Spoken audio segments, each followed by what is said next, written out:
20 سال کی دشمنیوں کا بدلہ چکانے کا وقت آیا. 20 برس جن کی زبان کے نشتر سہے، جن کے ہاتھوں سے تکلیفیں سہی، جنہوں نے راستے میں کانٹے بچھائے، جنہوں نے میرے پیغمبر کو کبھی مجنون کہا، کبھی جادوگر کہا، کبھی معاذ اللہ جھوٹا کہا، کبھی میرے پیغمبر کو نعوذ باللہ پاگل کہا، کبھی میرے پیغمبر کو کچھ کہا، کبھی پکتی ہوئی ہنڈیا میں سالن کے اندر گندگی پھینکی، کبھی میرے پیغمبر کے گلوئے اثر میں کپڑا ڈال کے پل دیا، کبھی میرے پیغمبر کی کمرے اثر پہ گندی اوجری لا کے رکھ دی. حضرات آج یہ 20 سال کے مجرم سامنے کھڑے ہیں اور میرے پیغمبر کی گردن جھکی ہوئی ہے. میرے پیغمبر کی گردن جھکی ہوئی ہے. پوچھتے ہیں ساتھی ہو، مکہ والوں، جانتے ہو میں کون ہوں؟ کیا سمجھتے ہو؟ آج مجھ سے کس سلوک کی توقع رکھتے ہو؟ لوگوں بتائیے تو دشمن تو اس کی مرضی کی بھی سزا دیتا ہے. مغلوب دشمن ہے اور سزا کے لیے پوچھ رہے ہیں بتاؤ تم مجھ سے کس چیز کی توقع رکھتے ہو؟ اب ان کی گردنیں جھک گئی اور سارے کہنے لگے انت الکریم وابن الکریم وابن الکریم. اے محمد صلی اللہ علیہ وسلم، ہم تجھ سے خیر کی توقع رکھتے ہیں، تجھ سے حسن سلوک کی بھیک مانگتے ہیں. ہمیں امید ہے کیونکہ تو بھی عزت والا، تیرا باپ بھی عزت والا، تیرا دادا بھی عزت والا، تو عزت والے خاندان کا فرد ہے. ہم سلوک کی توقع رکھتے ہیں کہ تو ہم سے اچھا سلوک کرے گا، ہم پہ رحمت کرے گا، ہم پہ مہربانی کرے گا. ہم تجھ سے یہ سلوک رکھتے ہیں، اس کی امید رکھتے ہیں. میرے پیغمبر مسکرائے اور میں جاؤ لا تثریب علیکم اليوم، جاؤ آج تم سب سے کوئی پوچھ نہیں ہوگی. انتم الطلقاء، تم سارے آزاد، تم سارے کے سارے آزاد. ذرا سوچئے، ذرا غور کیجیے. میرے پیغمبر نے لوگوں کو جیتا، ایسے ہی نہیں جیتا. کیا وجہ تھی؟ اللہ کے رسول دنیا سے رخصت ہوتے ہیں، 10 لاکھ مربع میل پر اسلام کا جھنڈا تھا. ابوبکر صدیق آتے ہیں، دنیا سے 2 سال چند دنوں کے بچا نما کے بعد رخصت ہوتے ہیں. 11.5 لاکھ مربع میل پہ اسلام کا جھنڈا تھا. حضرت ابوبکر صدیق جاتے ہیں، عمر فاروق آتے ہیں، 10 سال حکومت کرتے ہیں. 10 سال میں 22.5 لاکھ مربع میل پہ اسلام کا جھنڈا لہرایا. حضرت عمر شہید ہوتے ہیں، حضرت عثمان آتے ہیں، 12 سال حکومت کرتے ہیں، 44.5 لاکھ مربع میل پہ اسلام کا جھنڈا لہراتا ہے. حضرت علی آتے ہیں، 44.5 لاکھ مربع میل کو سنبھالتے ہیں. حضرت حسن کا 6 ماہ کا دور حکومت 44.5 لاکھ مربع میل کو سنبھالتے ہیں. حضرت امیر معاویہ آتے ہیں، 19 سال حکومت کرتے ہیں. 19.5 برس میں 64,65,000 مربع میل پہ اسلام کا جھنڈا لہراتے ہیں. اسلام پھیلتا جا رہا تھا. کیا تلوار کے زور پہ پھیل رہا تھا؟ یہ نبی کی تعلیمات کے زور پہ پھیل رہا تھا. یہ وہ انقلاب تھا جو میرے پیغمبر نے مدینہ منورہ میں برپا کیا. آپ نے ایک نیا انسان کھڑا کیا، نیا انسان آپ نے کھڑا کیا. ایسا انسان جو دنیا کی عدالتوں کے سامنے نہیں، اپنے ہی ضمیر کی عدالت کا مجرم بن کے کھڑا ہو گیا. اپنے ہی ضمیر کے سامنے دن رات کھڑا رہنے لگا. اپنے ہی ضمیر کے سامنے ہر وقت اس کو اس بات کا فکر رہتا، ہر وقت اس بات کی دھن رہتی کہ کہیں میرے فلاں عمل سے میرا رب ناراض نہ ہو جائے. ایسا انسان آپ نے پیدا کیا. اللہ اکبر. جس کو امیر المومنین بنا دیا جاتا وہ رونے لگتا. آج یہاں کونسلر بن جائے نا، وہ جشن مناتا ہے، وہ جشن مناتا ہے، نعرے لگاتا ہے، بھنگڑے ڈالتا ہے، ڈانس کرتا ہے، کونسلر بنتا ہے. کوئی حیثیت اور اوقات نہیں ہے جس کی. اور لوگوں جن کو 22 لاکھ مربع میل کی حکومت ملی وہ رو رہے ہیں، رو رہے ہیں. امیر المومنین کیوں روتے ہیں؟ فرات کے کنارے بکری کا بچہ مر گیا تو پوچھ مجھ سے ہو گئی، اس لیے روتے ہیں. اپنے گناہ مسلم سے کہتے ہیں میرے کمر پہ ذرا سامان تو لگواؤ، راشن کا سامان لگواؤ. وہ فلاں جو بیوی ہے نا اس کے بچے بھوکے ہیں، اس کو دیکھا تھا روتے ہوئے بچوں کو، چولہے پہ پڑی ہوئی ہنڈیا کو دیکھا، ماں کو ڈانٹا جا کے، اے بیوی تو بچوں کو کھلاتی پلاتی کیوں نہیں ہے؟ کب سے ہنڈیا چولہے پہ چڑھائی ہوئی ہے؟ ماں ادھر سے کیا تب بھی چولہے پہ ہنڈیا تھی، اب آیا تب بھی چولہے پہ ہنڈیا، اتارو اس کو کھلاؤ، بچے رو رہے ہیں۔ ماں کہتی ہے جی راجا اپنے راستہ لے، میں تو اس میں کچھ بھی نہیں ہے، پانی رکھا ہوا ہے، بچوں کو بہلا رہی ہوں، خود ہی بھوکے سو جائیں گے۔ حضرت عمر کانپ کے کہا کیوں نہیں کھلاتی، تیرے پاس کیوں نہیں ہے؟ کہا مسافر ہوں، میرے پاس کچھ نہیں۔ کہا تو نے امیر المومنین کو بتانا تھا۔ کہا وہ امیر المومنین ہی کہتا جو اپنی رعایا کا خیال نہ رکھے۔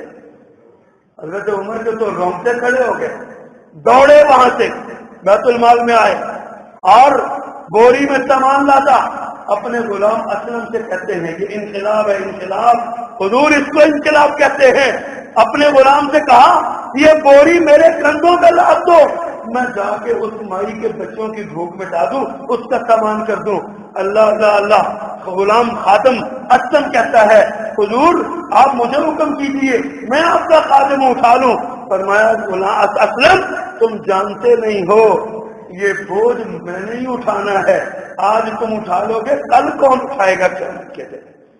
یہ ہے ایک انسان، ایک نیا انسان جو میرے پیغمبر نے پیدا کیا۔ اور جانتے ہیں عمر کون تھا؟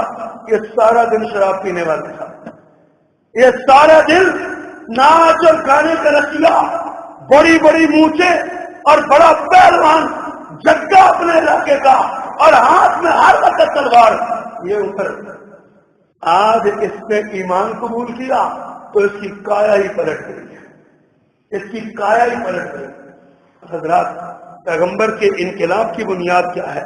میرے آقا نے جو انقلاب برپا کیا نا اس میں لوگوں کو صوفی نہیں بنایا، اس میں لوگوں کو درویش نہیں بنایا، اس میں لوگوں کو حجرے میں داخل نہیں کیا، اس میں لوگوں کو برائی سے بھاگنے والا اور نیکی کے کاموں کو چھپ چھپ کے کرنے والا نہیں بنایا۔ اللہ کے پیغمبر نے جو تعلیم دی ہے اس میں آپ نے چرری، بہادر، بے باک، جرت مند اور اسلام کا جھنڈا اٹھانے والا، برائیوں سے روکنے والا اور نیکیوں پہ لانے والا بنا کے بھیجا ہے۔ یہ میرے پیغمبر کی تعلیمات ہیں جن کے ذریعے ایک نیا انسان دنیا کے سامنے آتا ہے۔ حضرات آج ہمیں ضرورت اس عمر کی ہے، آج بھی ضرورت اس عمر کی ہے۔ آج جب بیت المقدس جو تھوڑا بہت ہمارے پاس نشان تھا وہ ہم سے چھن رہا ہے، اور یقین جانیے سمجھے چھن چکا ہے، ہم کچھ نہیں کر رہے۔ کل OIC کا اجلاس ہوا، 52 ممالک میں سے 17 کے سربراہ وہاں موجود تھے، باقی کیوں نہیں گئے؟ اس کا مطلب یہ ہے کہ ہم نے اس کڑوے خون کو پی لیا، قوم سو رہی ہے، قوم بے حس ہو چکی ہے، ہمیں الجھا دیا گیا ہے آپس کی نفرتوں میں، آپس کے اختلافات میں۔ یہود و نصارہ ہم پہ غالب آ رہے ہیں، لیکن یاد رکھیے میرے اللہ کے فیصلے اپنے ہوتے ہیں۔ جب چاروں طرف سے مایوسی ہو جاتی ہے، جب چاروں طرف سے تاریکی چھا جاتی ہے، میرا رب امید کی کرن جگمگا دیتا ہے۔